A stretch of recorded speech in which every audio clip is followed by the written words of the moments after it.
Selamat pagi anak-anak. Pagi, Bu.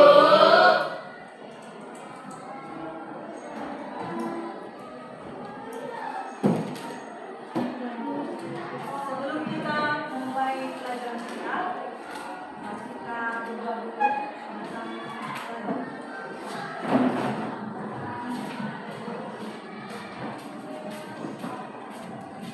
Teman-teman, marilah kita berdoa menurut agama dan kepercayaan kita masing-masing. Berdoa di hati. Ya Tuhan, terima kasih Tuhan atas pertolongan-Mu kepada kami semuanya dari pagi hingga siang ini.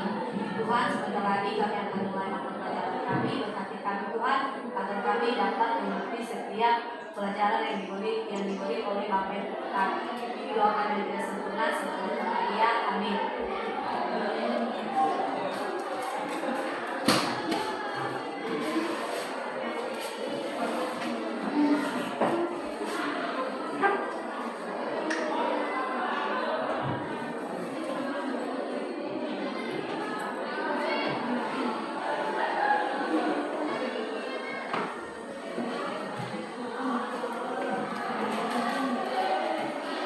Dengarkan absen ya. Al-Hasbi, Hadir, Bu. Antarman, Amin, Bu. Arifin, Dominikus, Amin, Bu. Jafwan, Hadir, Bu. Ferdinus, Hadir, Bu. Imret, Hadir. Jansan, Hadir, Bu. Jaliani, Joyce, Amin, Bu. Marcelina, Antarani, Amin, Bu. Lisa, Riti, Amin, Bu. Rido, Hadir, Bu. Rosa, Amin, Bu. Salina, Oreste, Hadir, Bu. Septina, Amin, Bu. Sensiria. Amin, Bu. Baik, kita akan memulai pelajaran kita.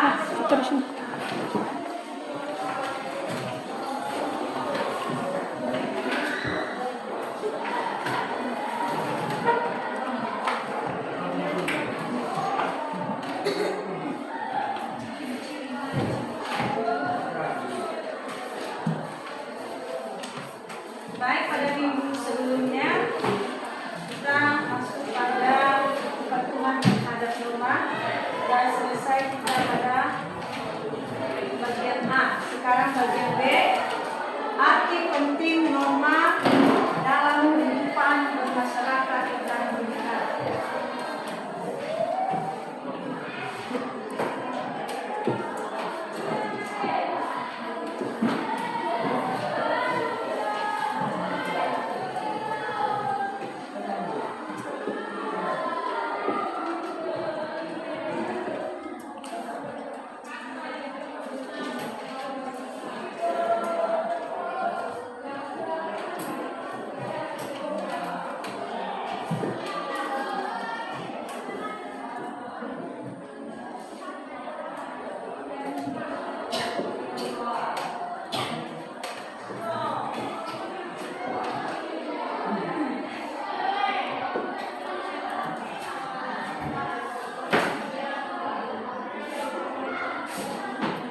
Nah, baik.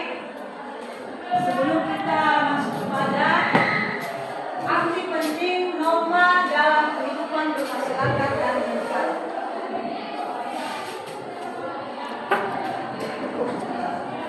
Baik, pada minggu sebelumnya pada bagian A, di sana dibahas tentang pengertian norma.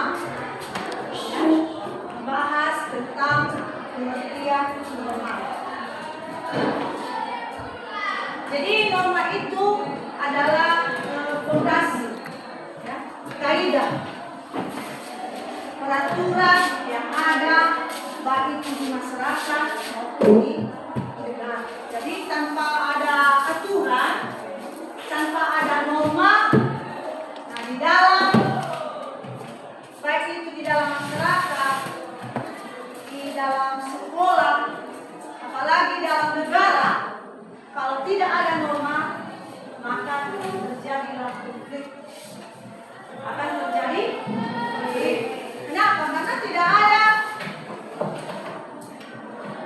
aturan. Suka-suka kita saja melakukan. Nah, jadi sebelum kita masuk ke dalam jenis-jenis norma itu, sebenarnya makhluk kita manusia ini adalah makhluk yang hidup bersosial dan makhluk individu. Jadi manusia itu tidak hidup dengan dirinya sendiri. Dia harus bersosial dengan manusia lain.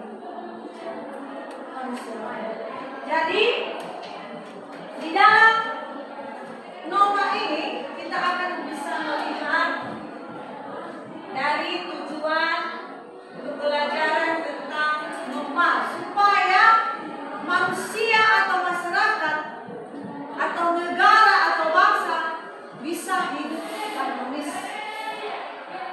Perlu ada aturan, ada kaidah ya dalam kehidupan masyarakat.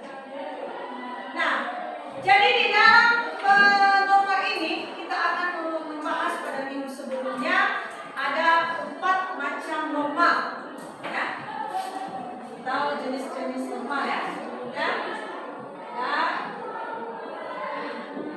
Jenis-jenis norma. Nah, yang pertama dulu apa? Ya, norma. Pertama dulu norma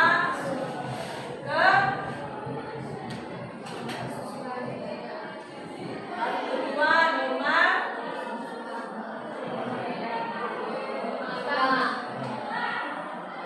agama, ketiga norma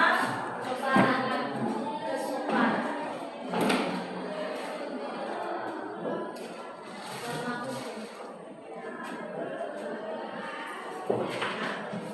Jadi pada pelajaran pada jenis-jenis norma ini tadi sudah dikatakan bahwa baik itu di negara maupun di masyarakat, contohnya di sekolah, kalau tidak ada aturan, tidak ada kaidahnya, maka akan terjadi ketidakharmonisan, ada konflik. Nah, jadi perlu ada norma baik di dalam masyarakat maupun di dalam bernegara. Nah, yang pertama susila. Apa itu norma susila? Yaitu peraturan hidup yang bersumber dari suara hati nurani manusia. Jadi contohnya kalau kita berbohong. Nah, orang yang punya norma susila dia tidak merasa senang kalau dia berbohong. Karena berbohong itu di dalam benaknya itu adalah perbuatan yang tidak baik. Sehingga dalam benaknya ada rasa bersalah, ada ketidaknyamanan, ya. Nah, sehingga perlu ada norma kesusilaan. Jadi dalam norma kesusilaan ini tentang bagaimana hati nurani kita untuk lebih jujur. Contoh di dalam sekolah, ya, tidak boleh menyontek. Berarti orang yang sudah ada dalam benaknya norma kesusilaan ini, maka menyontek itu di dalam hatinya menyuarakan itu adalah perbuatan tidak baik. Nah, kemudian ada norma agama, ya, norma agama yaitu berhubungan dengan pergaulan manusia, berhubungan dengan kaidah atau peraturan hidup manusia yang bersumber dari waktu Tuhan. Ini tentang bagaimana kehidupan dengan agama yang agung. Jadi kalau yang beragama Islam, mereka patuh pada Al-Quran, ya kan? Kalau yang beragama Kristen dan Katolik itu tergantung atau beranut pada pandangannya atau aturan atau pandangan hidupnya adalah Alkitab. Nah, kalau negara kalau agamanya adalah Hindu, maka dia juga akan bergantung pada pandangannya tentang bersumber pada Veda. Nah, kalau juga beragama Buddha, dia juga berpandangan tentang Tripitaka. Nah, bagaimana yang berikutnya tentang Konghucu, juga dia berpandangan tentang Sihu Wuji. Jadi dari norma agama ini pandangan kita tentang Allah, tentang Tuhan, ya, tentang iman kita. Jadi kalau ada aturan di dalam agama kita, contoh yang Islam Al-Quran, atau Kristen atau Katolik Alkitab, sudah disebut tadi, kalau ada yang melanggar maka dia ada sanksi, sanksinya kepada yang pencipta. Nah, kalau norma kesopanan, kalau norma kesopanan ini berhubungan dengan pergaulan sehari-hari. Nah, bagaimana kita, seperti yang dikatakan tadi, kalau manusia ini adalah makhluk sosial, ya, kemudian makhluk individu. Jadi manusia itu tidak lepas dari hubungannya dengan manusia lain, selalu berkebutuhan. Walaupun pribadi manusia itu berbeda-beda satu dengan lain, berbeda-beda paham, berbeda-beda prinsip, berbeda-beda pemahaman, berbeda-beda tanggapan, ya, maka dengan adanya norma, maka kita akan melakukan ini. Nah, jadi dalam norma kesopanan ini contoh di rumah. Contoh di rumah ya. Kalau kita contoh di rumah, anak sekolah yang mau pergi ke sekolah, pasti dia akan bersalaman dengan orang tua, bersalaman dengan mencium obok dengan orang tua. Kemudian orang yang punya norma kesopanan ini, dia akan tidak menerima kalau ada anak-anak yang berbicara keras kepada orang yang lebih tua. Kita tidak bisa menerima hal itu. Kenapa? Karena sudah tertanam di dalam benak kita mengenai norma kesopanan. Nah, bagaimana mengenai norma kesopanan dalam masyarakat ini, aturan-aturan pada pergaulan. Nah, contoh sekarang ya, bagaimana aturan pergaulan anak kami khusus guru perempuan, cara berpakaiannya, ya, cara menata dirinya, ya, bagaimana kita bergaul dengan teman. Jadi anak-anak perempuan, apalagi kalau kita di kampung ya, kalau sudah lewat dari jam 8 itu, anak-anak gadis itu tidak boleh keluar malam. Kita asumsi orang itu ada dalam, ya, walaupun itu kita hanya mau santai saja atau mau hanya jalan-jalan saja, tapi asumsi orang pasti ada di dalam itu. Tetapi kalau kita orang yang sudah punya norma itu, kesopanan itu, pasti dia akan merasa, tidak perlu dikatakan kepada kita, kita akan merasa berarti saya bisa berbuat.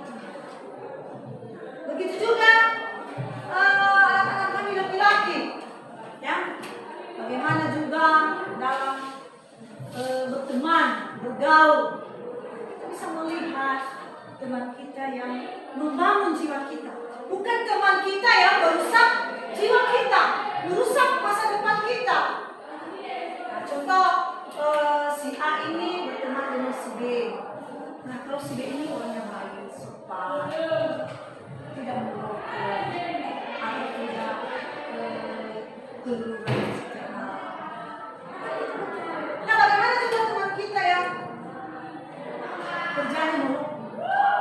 Kita menjaga, bukan berarti kita membeda-bedakan teman, tidak, tapi kita jaga jarak agar kita waspada tentang keberadaan teman kita.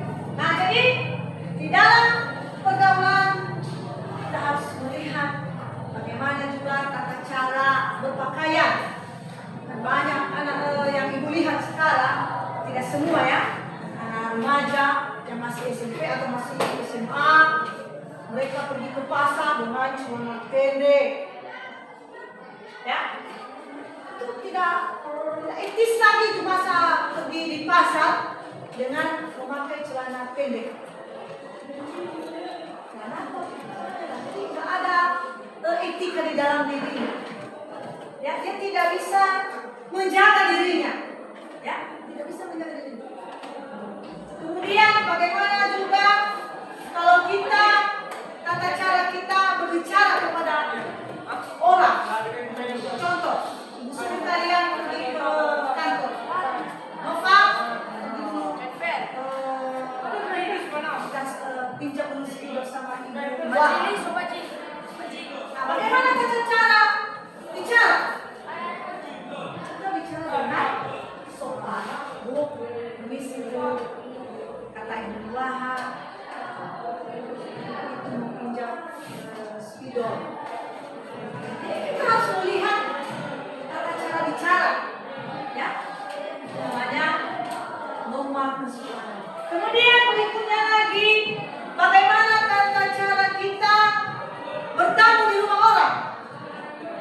Jangan datang di rumah orang sebelum dipersilakan, kamu datang saja sampai di ruang tamu, di kamar, di dapur, semua kamu periksa. Nah, tidak ada norma kesopanan. Jadi yang baiknya kita bertamu di rumah orang, kita tutup pintu, kita ucapkan salam, atau yang bohong, atau shalom, atau kalau yang beragama Islam apa maksudnya itu? Nah, shalom itu. Ya. Jadi orang bisa si anu ya, silakan masuk. Nah, jadi ada etika dalam kita bertamu di rumah orang. Jadi orang yang punya rumah senang melihat kita dan kita juga senang untuk bertamu. Jadi itu mengenai norma kesopanan. Nah, bagaimana juga mengenai norma hukum? Nah, ternyata norma hukum ini perlu juga di dalam kehidupan bermasyarakat kita.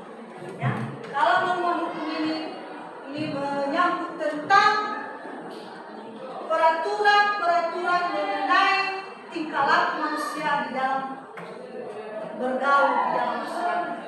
Nah, contoh seseorang yang membunuh.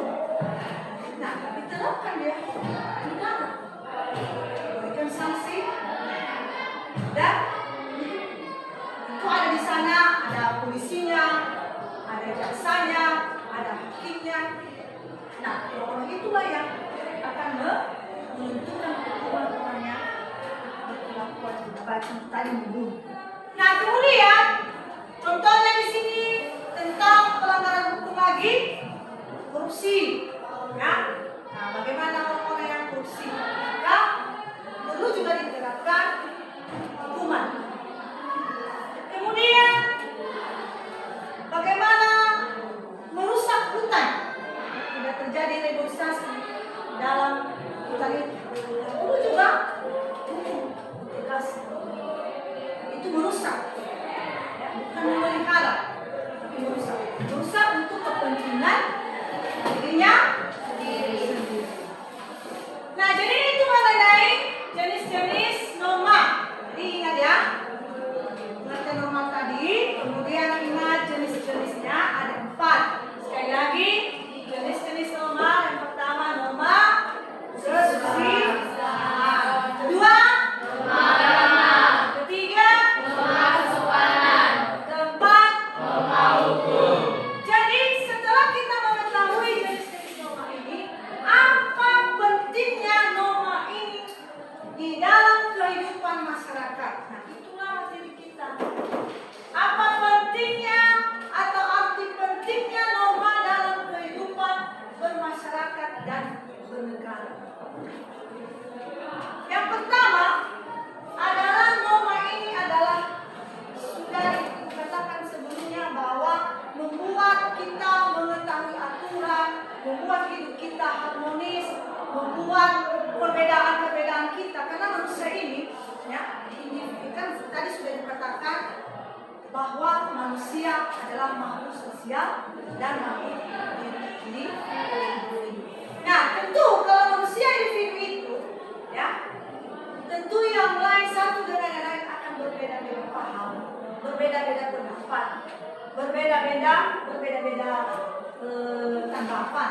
Nah, jadi supaya perbedaan di dalam individu atau di dalam masyarakat yang ada manusia dengan berbagai individu yang ada di dalam masyarakat itu, bagaimana mempersatukan persepsi yang berbeda-beda. Nah, perlu ada haruma supaya di dalam kehidupan bermasyarakat dan bernegara itu bisa harmonis, tidak terjadi konflik, tidak terjadi pertengkaran karena beda paham. Ini menurut pendapat si A seperti ini, contohnya ada masalah ya. Menurut pendapat si B seperti ini. Nah, dengan perbedaan pendapat itu akan memicu, kalau tidak ada norma, tidak ada aturan, ya, akan memicu adanya konflik, ada kesengketaan, berbeda paham, terjadilah sehingga masyarakat di dalam kehidupannya tidak ada keharmonisan. Perlu ada penting norma dalam hidup. Yang pertama, tidak menimbulkan perpecahan. Jadi supaya hidup manusia yang bermasyarakat itu supaya mereka harmonis. Kemudian tidak terjadi perpecahan. Tidak ada blok-blok. Ya. Tidak ada di blok satu ini, blok kedua ini. Kalau ada blok-blok berarti sudah ada perpecahan. Nah, kemudian di dalam norma ini penting supaya kita dengan tidak berpecah, supaya hidup kita tertib, supaya hidup kita itu bisa satu pemahaman, satu persepsi, satu tanggapan, walaupun nanti berbeda-beda. Apa yang kita ungkapkan berbeda, kita bisa supaya hidup kita harmonis. Nah, kemudian kita bisa melihat ada fungsi aturan di dalam masyarakat. Pertama, yang mulia ya, yang pertama, pedoman dalam berakhlak. Ini fungsinya, fungsi aturan dalam masyarakat.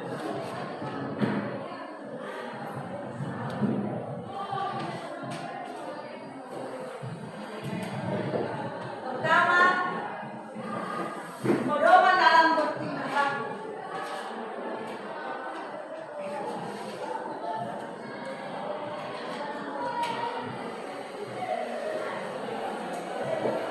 Yang kedua, menjaga kerukunan anggota masyarakat.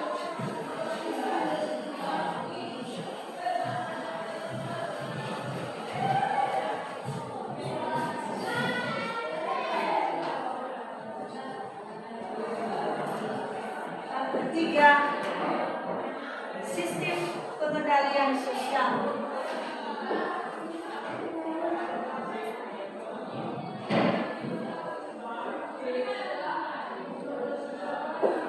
Nah, jadi ini fungsi pentingnya norma dalam kehidupan bermasyarakat dan bernegara. Yang pertama dulu fungsinya pedoman dalam bertingkah laku. Jadi pedoman artinya kalau kita hidup dalam bermasyarakat, kalau hidup dalam bersosial dengan masyarakat, perlu ada aturan. Jangan dengan suka-suka kita saja. Jadi kalau ada norma, maka itulah aturan seperti ibarat membawa kapal. Kaptennya itu adalah norma. Jadi itu yang mengarahkan kemana arah berlayarnya kita, inilah norma. Itu supaya tadi seperti yang dikatakan, supaya tidak ada perpecahan, supaya tetap. Yang kedua, menjaga kerukunan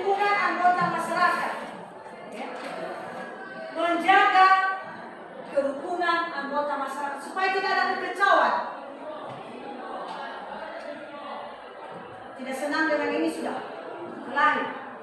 Ada acuannya ini norma pentingnya supaya menjaga supaya tidak kacau, ya, supaya tidak kacau, supaya aman-aman semua di dalam masyarakat itu. Yang ketiga, sistem pengendalian sosial. Nah, bagaimana bentuk sistem pengendalian sosial?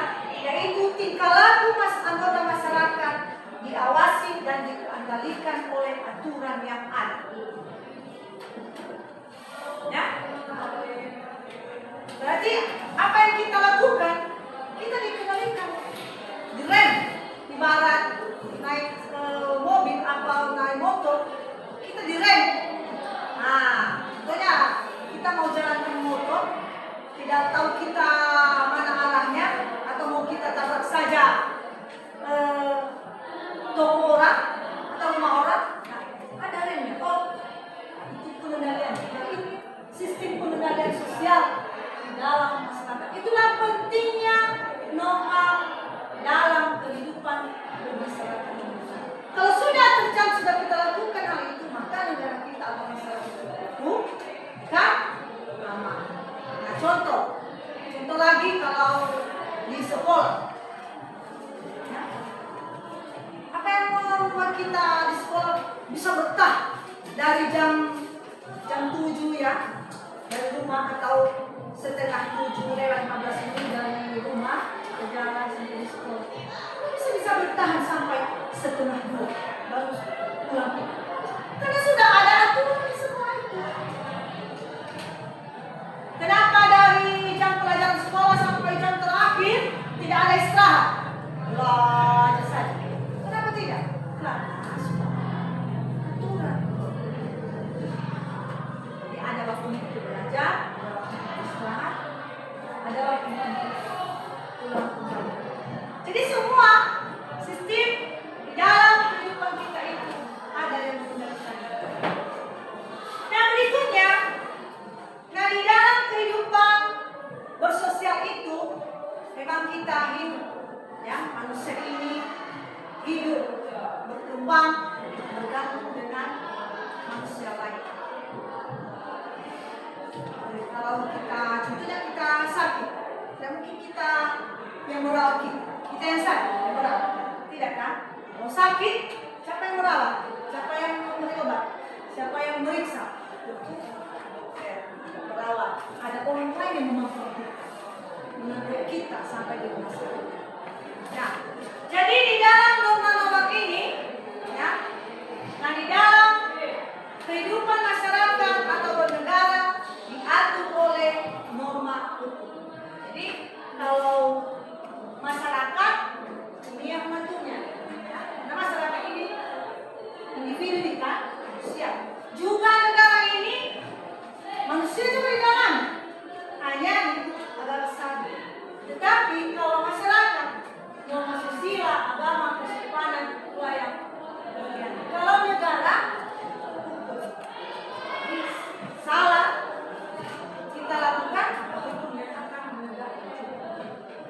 Nah, sesuai dengan norma-norma di dalam negara yang diatur oleh norma hukum. Apa persamaan dan perbedaannya? Kita lihat persamaannya adalah norma-norma tersebut mengatur tata tertib dalam masyarakat. Sedangkan perbedaannya terletak pada sanksi. Nah, jadi apa perbedaan norma ini dengan hukum? Kalau ini sama-sama, dikatakan di sini sama-sama sebagai aturan. Ya, karena masyarakat, negara juga masyarakat, ya. Masyarakat individu, negara juga individu. Nah, apa yang bersama mereka, ya? Sama-sama ini norma sosial, agama, kesopanan, hukum. Ini sama-sama sebagai aturan.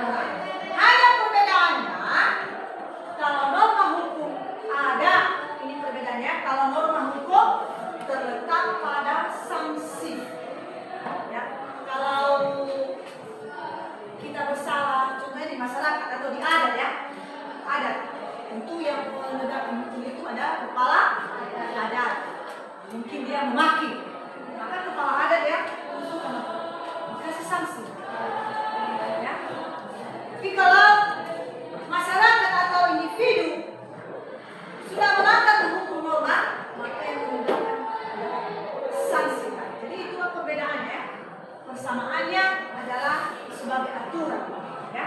Dan perbedaan dari ketiga ini norma hukum, perbedaannya terletak pada sanksi.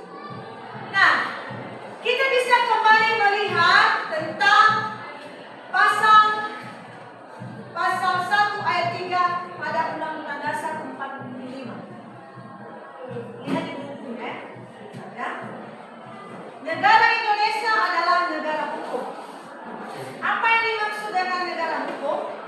Nah, negara hukum adalah negara yang berdasarkan segala sesuatu, baik tindakan maupun pembentukan lembaga negara pada hukum tersebut atau tidak tertulis.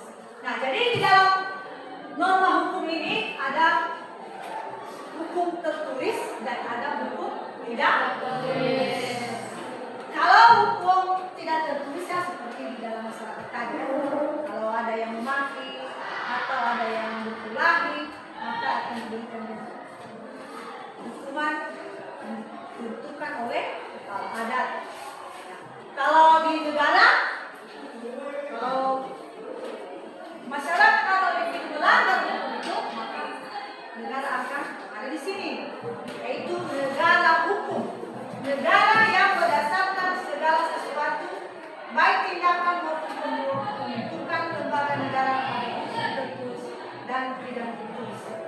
Nah, bisa kita lihat menurut AFDJ, apa itu menurutnya mengenai negara hukum, yaitu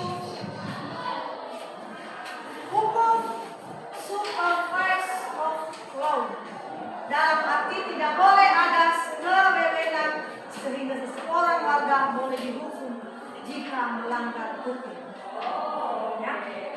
Maksudnya tidak boleh ada kesewenang-wenangan sehingga seseorang warga boleh dihukum jika melanggar hukum. Maksudnya tidak sewenang-wenang saja kita menghukum orang yang bersalah sesuai dengan aturan. Ya, pasal ini kan dari badan hukum itu ada, kalau pasal ini pasal. Tapi yang heran kita ada juga itu, ya, perbuatan tidak sesuai dengan hukuman. Seperti yang kita lihat di yang mencuri ayam, sama hukumannya dengan bagaimana perbandingan hukum itu? Jadi menurut AFDJ ini bahwa tidak boleh sewenang-wenang. Oh, karena ini hati saya sama dia lah sewenang-wenang saya. Artinya tidak boleh kita terapkan hukum itu kepada seseorang, harus sesuai dengan pasal-pasal di dalam hukum. Ya. Kemudian equality before of law. Artinya setiap orang sama di depan hukum tanpa melihat status dan kedudukannya, baik bagi rakyat maupun pejabat. Artinya nomor 2 ini bahwa dalam menerapkan hukum itu kita tidak boleh memandang oh ini anak pejabat atau ini orang berkeadaan, tidak. Menurut dalam pernyataannya bahwa setiap orang sama di depan hukum. Jadi setiap orang sama di depan hukum. Yang bersalah mau pada siapa dia, kalau bersalah akan diberikan hukum atau sanksi. Yang ketiga, human right, diakui dan dijamin hak-hak asasi manusia dalam undang-undang atau keputusan pengadilan. Jadi kalau sudah bersalah, ya mungkin masuk ke jenjang, ada tingkat-tingkatannya. Ya, ada tingkatannya. Terakhir nanti ke pengadilan. Nah, yang ketiga di sini yaitu jaminan Undang-Undang Dasar 1945 bahwa Indonesia sebagai negara hukum dapat ditemukan dalam Undang-Undang Dasar 1945. Bagian A, pasal 1 ayat 3.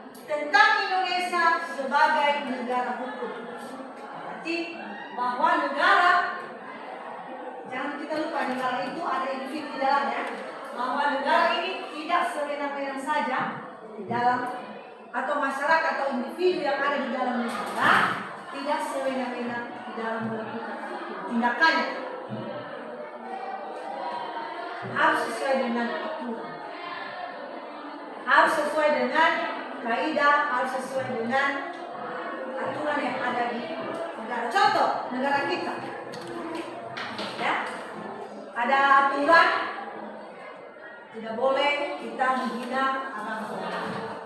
Ya, kalau seorang yang lagi beribadah, ya berikanlah itu namanya toleransi. Jangan orang yang beribadah dan kita main gitar, kita bersuara, atau kita bermusik sampai orang yang di dalam ibadah itu tidak bisa fokus atau tidak tenang. Itu enggak. Kemudian contoh di negara kita tidak boleh buang sampah. Itu contoh kecil ya. Tidak boleh buang sampah. Ada tadi boleh menebang hutan. Ya, binatang saja dipelihara. Ya, tidak semena-mena. Nah berikutnya pada pasal 27 pada ayat 1 tentang prinsip setiap orang sama di depan hukum.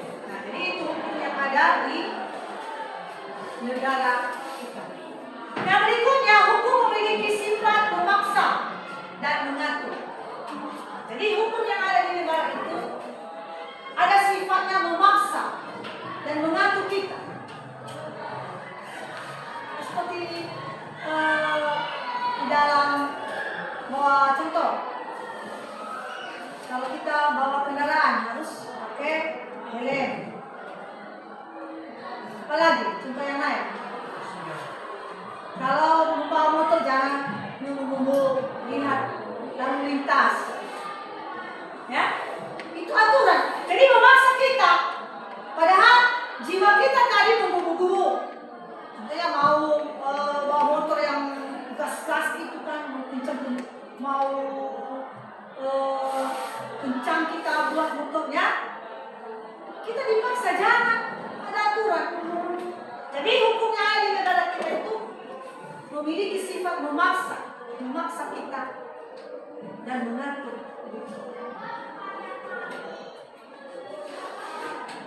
Jadi itulah mengenai hukum yang ada di negara kita. Nah, oleh karena itu, norma hukum itu yang ada di negara perlu dipatuhi. Ya, norma yang ada atau norma hukum yang ada di negara itu perlu dipatuhi, perlu ditaati, ya, perlu dilakukan supaya hidup kita harmonis. Contoh sekali, memasuki uang. Ada pernah terjadi sama kita kan? Itu juga melanggar hukum. Jadi sekali lagi dikatakan norma hukum yang ada di negara kita memiliki sifat memaksa dan mengatur masyarakat, mengatur kita. Supaya tidak sewenang-wenang kita lakukan, menurut hati kita saja, suka-suka kita saja, tidak. Ada aturan. Nah, perlu di dalam mentaati norma hukum ini ada sanksi. Yang pertama, menjamin kepastian hukum bagi setiap orang di dalam masyarakat. Menjamin kepastian hukum bagi setiap orang di dalam masyarakat.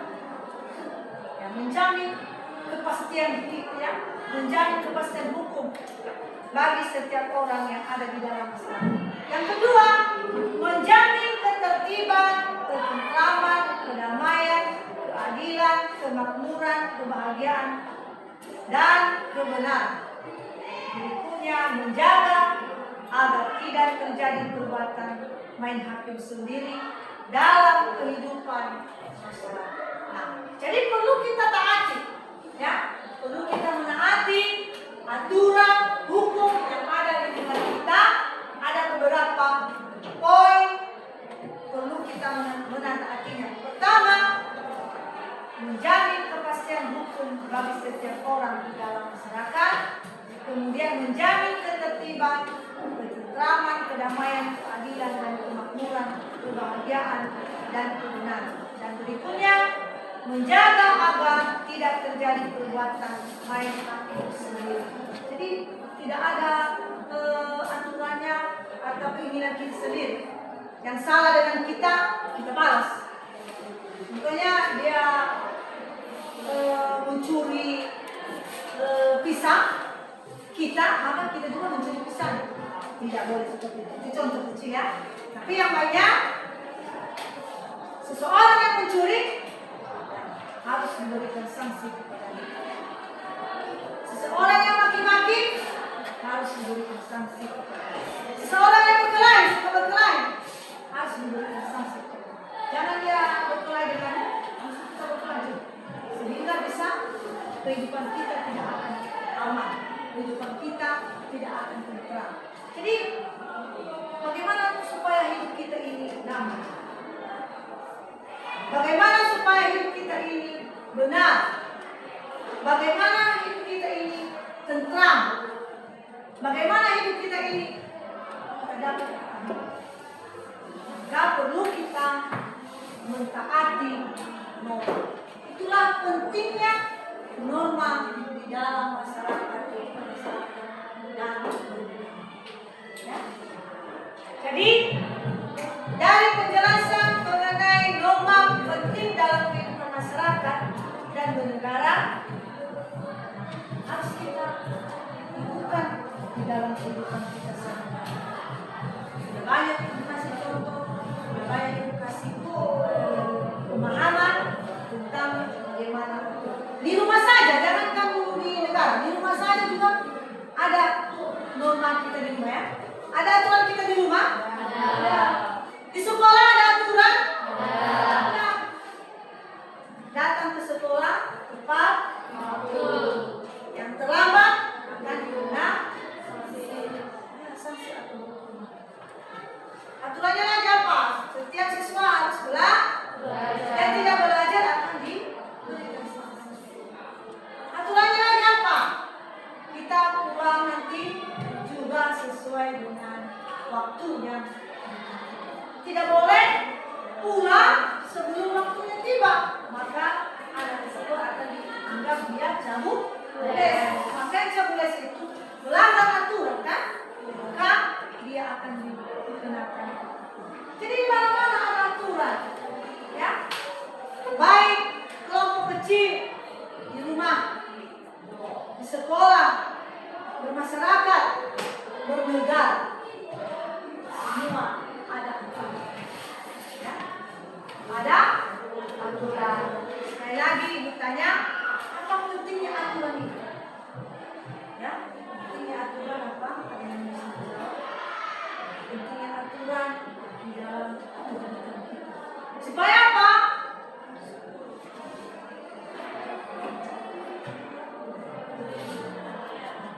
Supaya ya, supaya hidup kita aman, harmonis. Ya. Demikian dulu untuk pemaparan. Dan berikutnya itu akan kita bentuk dulu kelompok ya. Silakan dulu bentuk kelompoknya. 2 kelompok saja. Kalau bisa roket yang kelompok kemarin, kita bisa. Ya silakan. Ini di tengah ini masukkan saja. Masuk di sini. Ayo, cepat. Buat. Kalian bisa. Udah kan di sana. Ada nanti di sana. 5 orang.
ini ya. Yang anak lagi halangan. Ya. Nah, yang kedua, bagaimana orang yang di jalan atau di kelas sedang menjalani guru atau orang tua. Jadi bagaimana pemahamanmu tentang gambar yang ibu tunjukkan. Ya, nah ini kelompok 1.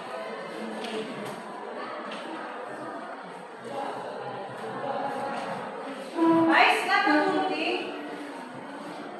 dilihat gambarnya.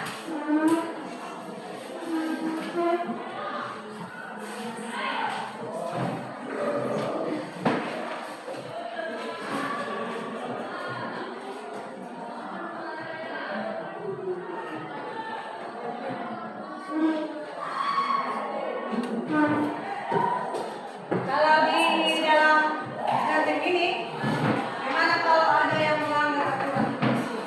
Contohnya membuang sampah sembarangan. Bagaimana tanggapan mengenai gambar ini? Juga kelompok 2. Aturan yang dilanggar. Kalau ini kan sudah menyalami orang tua kan?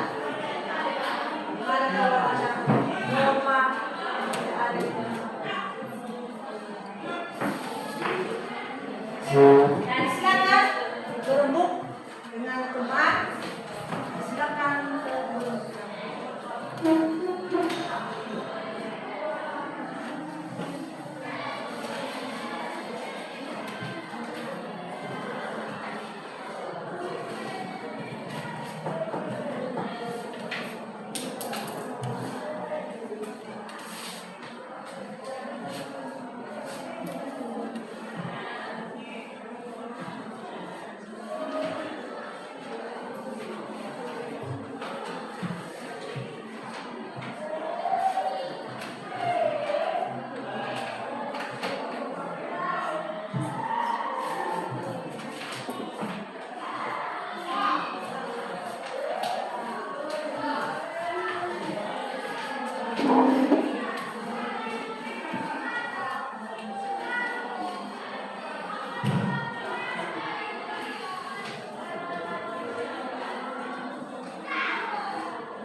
dulu kelompok 1.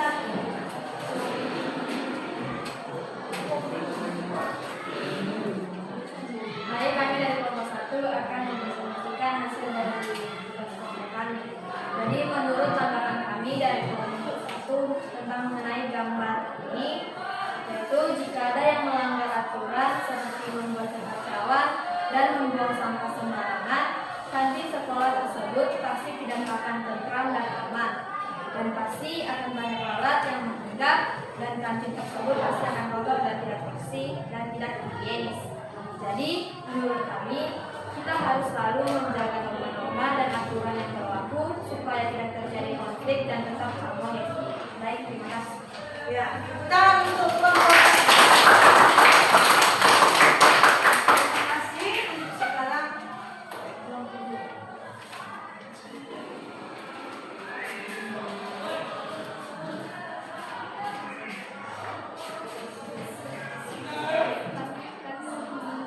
Membacakan hasil menurut pemakaman dari kelompok kami.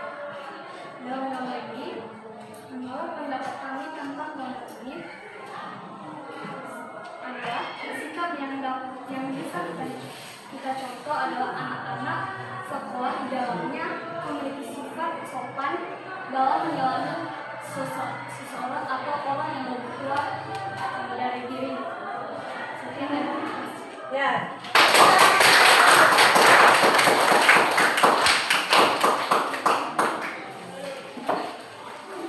Baik, untuk pemahaman pada gambar kelompok 1 dan kelompok 2, memang anak-anak kami semua pemahamannya, tanggapannya tentang isi daripada gambar yang sudah diberikan tadi sudah bagus ya. Jadi diharapkan untuk lebih ditingkatkan lagi ya, rupanya lebih ditingkatkan lagi. Jadi Ibu sedikit hanya meluruskan kalau mereka melanggar aturan yang ada di tidak diulang ya, yang tambahkan sedikit. Nah, contohnya di dalam gambar ini banyak kotoran, banyak lalat, itu makanan di sana akan tidak sehat ya. Orang tidak akan mau membeli di sana ya. Lihat pantainya bersih, bagaimana cara mereka duduk ya, bagaimana cara mereka duduk, bagaimana cara makannya ya, lalu bagaimana cara makan, bagaimana cara duduknya, semua sudah. Nah, begitu juga di gambar nomor 2 ya. Ini sudah norma kesepadan ya. Ini anak baik ya, melakukan perbuatan baik setiap mau masuk atau setiap mau masuk di dalam kelas mereka menyalami guru. Ini sudah ada pada norma. Jadi untuk itu anak-anak kami, kalau ibu lihat sekali lagi dikatakan kalau ibu lihat manu tentang gambar ini sudah bagus dan lebih ditingkatkan. Baik, dari setelah kita membuat kerja kelompok, maka perlu ibu sampaikan bahwa pemahaman kita kalau ada anak-anak, ada teman-teman kita yang berjumpa dengan kita, di mana kita berada, ya, ada perubahan seperti itu yang kita sampaikan bahwa kalau makan itu harus seperti kalau mau pergi ke sekolah atau mau ke sekolah, baik di rumah maupun ke sekolah perlu mengenali orang. Kita perlu menjaga bicara kita terhadap orang yang lebih tua. Jangan terlalu kasar, ya. Keras bicara orang tua, keras juga bicaranya. Lalu siapa anak, siapa orang tua tidak ada. Kenapa? Karena sama-sama semua keras. Ya, biasanya. Ya, iya. Jadi supaya bisa kita pahami dan bisa kita lakukan di dalam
pengertian norma dan jenis-jenisnya.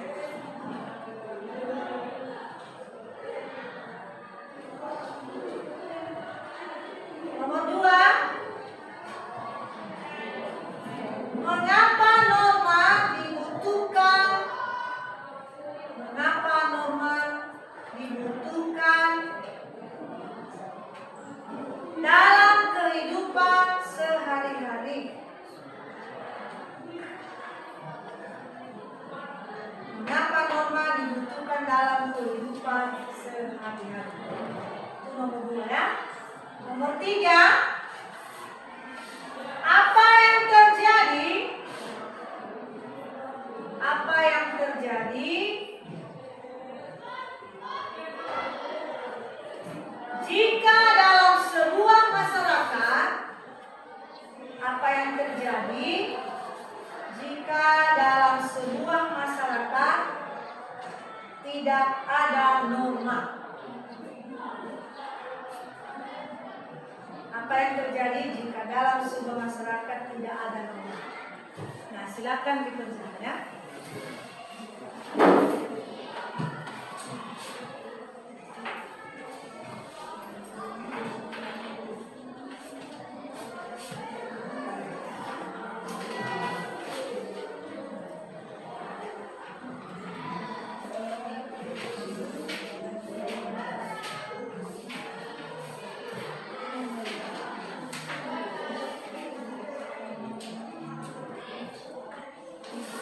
Siap.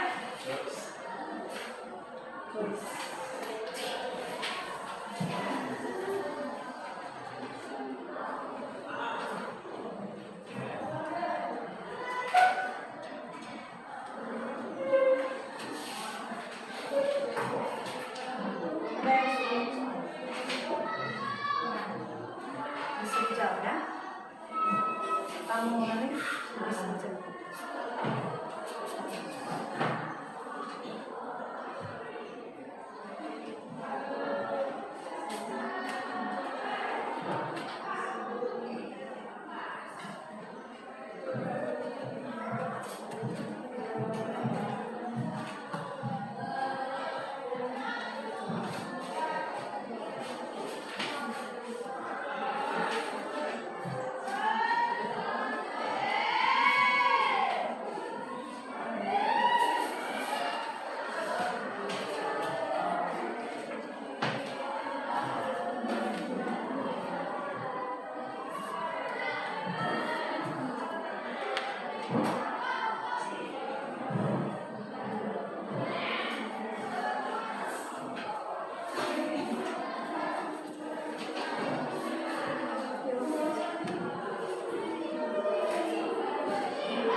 Nani Suha.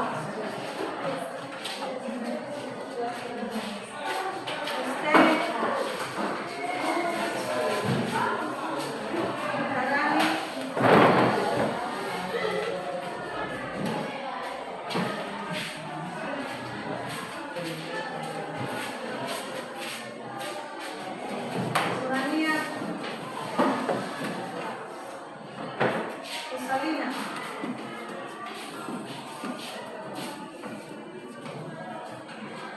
Rosia.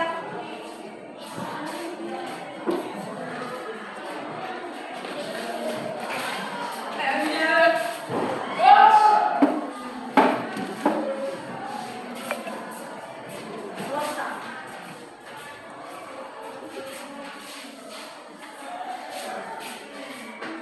Sepertinya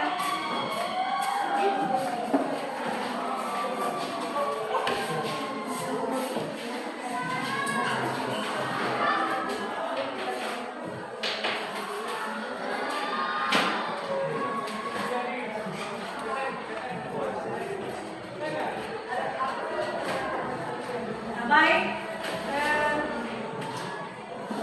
Ibu melihat baik tugas kelompok maupun tugas mandiri ya sudah mantap, sudah bagus. Harap ini tidak terbaik. Jadi terima kasih untuk semangatnya pada hari ini. Dan kita perlu mengetahui bahwa pentingnya kita belajar PKN, pentingnya belajar Pancasila supaya norma-norma yang sudah kita pelajari tadi bisa menjadi acuan, pedoman dalam kita hidup yang baik dalam keluarga, masyarakat, di sekolah dan dimanapun. Jadi kalau ada dalam hati kita mau seperti ini, nah perlu ada ingat. Sudah saya pelajari tentang norma. Ada norma 4. Ya, bisa. Perlu lagi tidak datang sekolah. Apalagi mau dekat ujian, ya. Perlu, ya. Ada hati yang menunggu. Ada hati yang membuat kita berdiri. Tetap semangat. Tetap semangat. Tanpa semangat kita bisa runtuh ibarat layu. Tidak bisa kita mengembangkan cita-cita yang ada dalam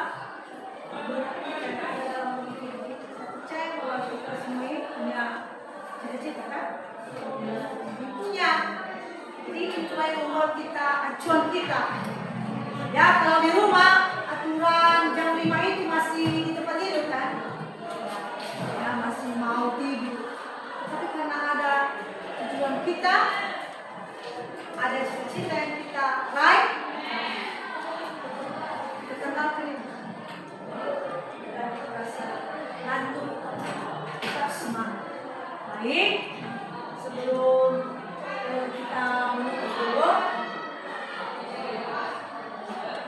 ya, kita nyanyi dulu, ya. Kau telah kasih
Tuhan itu penting belajar belajar apa ya, kamu mengerti silakan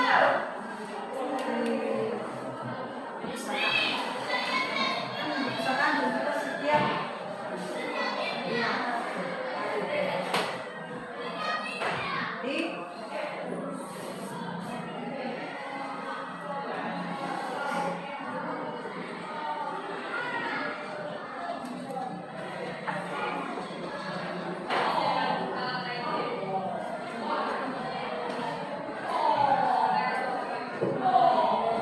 apa tadi nanti buat apa ini?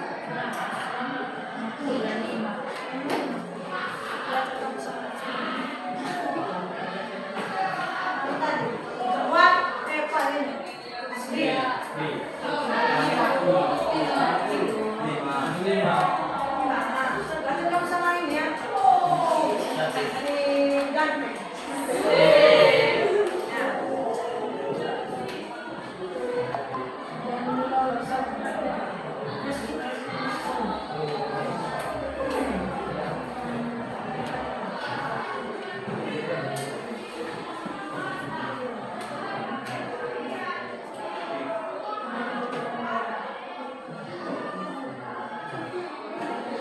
Baik, sekarang nanti apa?